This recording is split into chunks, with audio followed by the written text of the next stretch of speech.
Hello bachcho, let's read this question. The question say that most reactive metal among the following is option A potassium, option B lithium, option C sodium, option D caesium.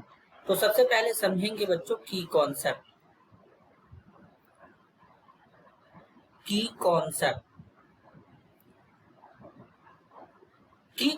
क्या होगा बच्चों? Chemical properties of alkali metals. Chemical properties of alkali metal.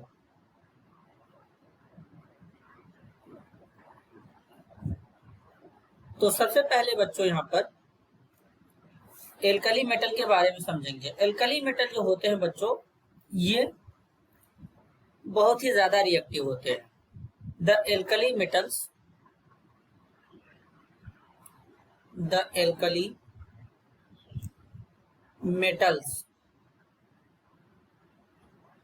Are highly reactive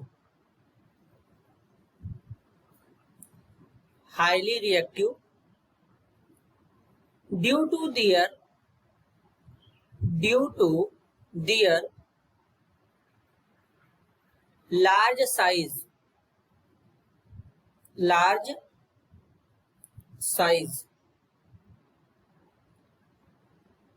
and low ionization enthalpy. Low ionization enthalpy.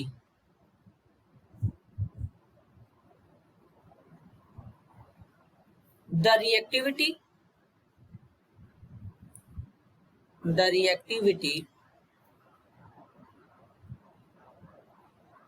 of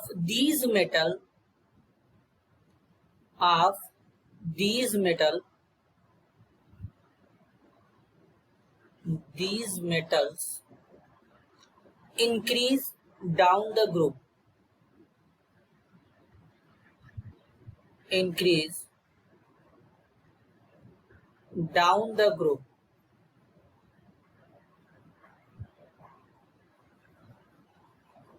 तो basically बच्चों जो alkali metal होते हैं ये बहुत ही ज्यादा रिएक्टिव होते हैं क्योंकि इनका साइज लार्ज होता है और आयनाइजेशन एंथैल्पी जो होता है वो लो होता है। और जब हम लोग रिएक्टिविटी की बात करते हैं तो इनका रिएक्टिविटी डाउन द ग्रुप क्या होता है? इंक्रीज करता है।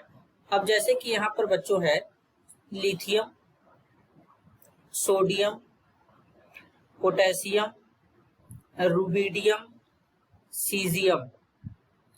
अब इनका एटॉमिक नंबर होता है, लिथियम का एटॉमिक नंबर होता है 3, सोडियम का 11, पोटेशियम का होता है बच्चों यहाँ पर 19, रुबिडियम का 37, सीजियम का 55 होता है। अब अगर इनके इलेक्ट्रॉनिक कॉन्फ़िगरेशन की बात करेंगे तो लिथियम का होता है बच्चों यहाँ पर हीलियम लिखेंगे 2s1 हो जाएगा। सोडियम के केस में यहाँ पे क्या करते हैं बच्चों? नियॉन लिखेंगे